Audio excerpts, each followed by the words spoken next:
Katemba abadde Enakasero oluvannyuma lwa Headteacher okukwatibwa ng'omukwano gwange ali eyampuliriza. Kwanirizaako nnyo kutegeeza nti ku UG Updates TV k'osinzira okuba ng'otuwuliriza kutegeeza nti okola ky'amaanyi nnyo okwekumira ku mayengo gano aga UG Updates TV. Baganda bange mwenna abatuninze ini mbalamusizzaako nnyo mbaanirizaako nnyo. Kubiriza gwe atannakuba ng'osubscribinga genda maaso n'okuba ng'osubscribinga ku UG Updates TV. Abali e Bulaya emitala w'amayanja mbalamusizzaako nnyo mwebale kwekumira ku mayengo ga UG Updates TV. Naggamba yino kacyane egenda okuba ng'ekuweereza amawulire okuva mu nsonda zonna ez'enjawulo tubeere nga tukuwa updates si ggwe mukwano gwange ali eyo ampuliriza.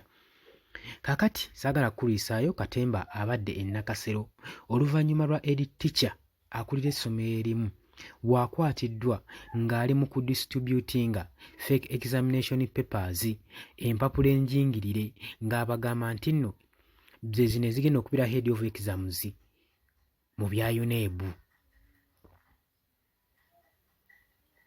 Kigambibwa nti no abantu babiri nga muno mwotwalidde ne Headteacher w'essomero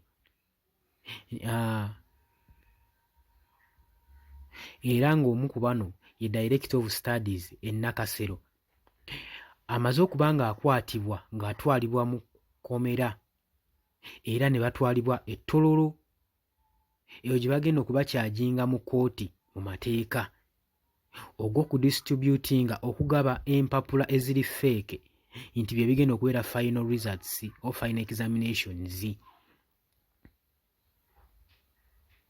Bano nno balangibwa okuba nga badistributinze fake examination ebya PLE ebya Head of National Examination ebirina okuba nga bituulibwa mu November nga 6 omwezi ogwa November mwaka guno. Kati bano basanze bali mu bigaba bali mugabira nti ebigezo ebigenda okubeerayo mu biseera ebyo mu November ebya PLE bye bino nga babidistributingira amasomero nga yino bibafuna kasente ate ekigambibwa nti nno biri fake.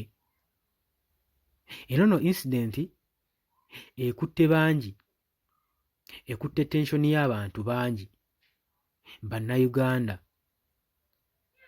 era kino birabikidde nnyo ku social media platforms era ne bakitwalayo era nga bagamba konsaani yaabwe balindirira gavumenti balabe kikyegenda okubeera nga ekolera ku nsonga eno ey'okuba nga abantu abamu babba ebigezo. Bino nno biguddewo oluvannyuma lwa Jjukiro omukulembeze w'eggwanga yavaayo n'ayogera ku nsonga z'okusomesa ng'agamba nti nno ayita abazadde bonna beeshuwalinge okusomesa abaana baabwe mu masomero at least emyaka nga 14 omwana abeere nga gy'aba ava mu ssomero. Oluvannyuma lw'okwogera ebyo yagambye nti nno education eri so important era nga y'ensonga lwaki gavumenti eteekawo free education services mu public schools abaana basobole okuba nga basoma. Era omukulembeze Yoweri yavuddeyo n'agamba nti gavumenti yange tesobola kuba nga emanaginga okufacilitatinga abaana bonna obasomesa bokka, wabula n'agamba nti nno nammwe muteekemu amaanyi gammwe mbere nga musomesa abaana ate n'ekirala tetusobola providing opportunities ku baana bonna abasomesebwa mu ggwanga.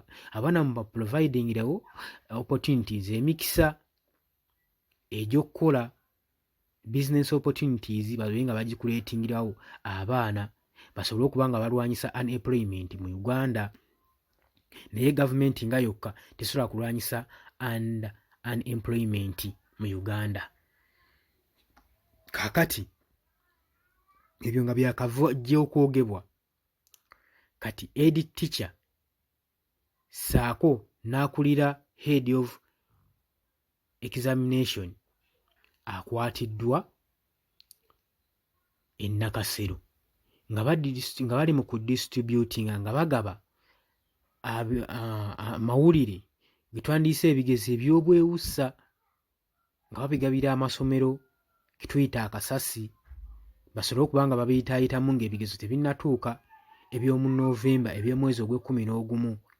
Kakati poliisi bano we bagwikirizaako era wenjogerera batemeza amabega wa mitayimbwa naye babavuze ne babatwala ettololo. Eyo amateeka gye gagenda okuba nga gabalamulira mu kkooti gwe mukwano gwange ali eyampuliriza. Gulowooza ki ekivuddeko ensangi zino abaana okubeera nga babba ebigezo oba amasomero okuba nga gabba ebigezo? Gulowooza abaana be babba ebigezo oba ttica be bababbira ebigezo? Lwaki ye amasomero agasomesa okuva ku mwaka egutandika ku January paka December oza lwaki gandibadde gabba ebigezo? Kiki olowooza ekireetawo embeera eyo? Golowooza kalukiramu y'eggwanga y'enfu, abasomesa be tulina be batamanyi basomesa be bafu, oba abaana ennaku zino tebakyakwata ebasomesa? Ye baba tebakyakwata ebasomesa, nsonga ki ezibaviirako okubanga tebakwata ebasomesa? Beeraliikirira ku lwa gavumenti eruddeko nnyo ebbanga eddene, beeraliikirira ku opposition etuntuza gavumenti enkya n'eggulo. Ki kye beeraliikirirako? Njagala ojje mu comment section okomentinga ekisinga okweraliikiriza abaana okubanga ebasomesa tebabitegeera, bwe biba nga bye biyinza okubanga biviirako abasomesa okubbira abaana bano ebigezo, okubanga beenyigira ku high risk ey'okubanga babba ebigezo. Gooza lwaki ate nga bamala omwaka mulamba nga bali mu kusomesa baana bano? Oza amasomero ge mafu, kalukiramu zaffe z'enfu, basomesa baffe be bafu. Golowooza kiki ennyo? Nkusaba ojje mu comment section olaga abazadde n'eggwanga obuzibu obuviira kuba gy'oli yonna yonna nkimanyi oli muzadde. Kati njagala jje otubuulire otuwe endowoozayo. Lwaki? Jangu sharinga, commentinga, likinga, subscribinga kyekisingira ddala okubeera ekyamakulu. Mbagala nnyo baganda bange, mwebale kwekuumira ku Yugi Updates TV. Tukutegeeza nti tugenda kuba tukuleetera information omulala mungi nnyo, wabula tovaako gwe sigala ng'otuninze. Tubaagala nnyo, mweraba.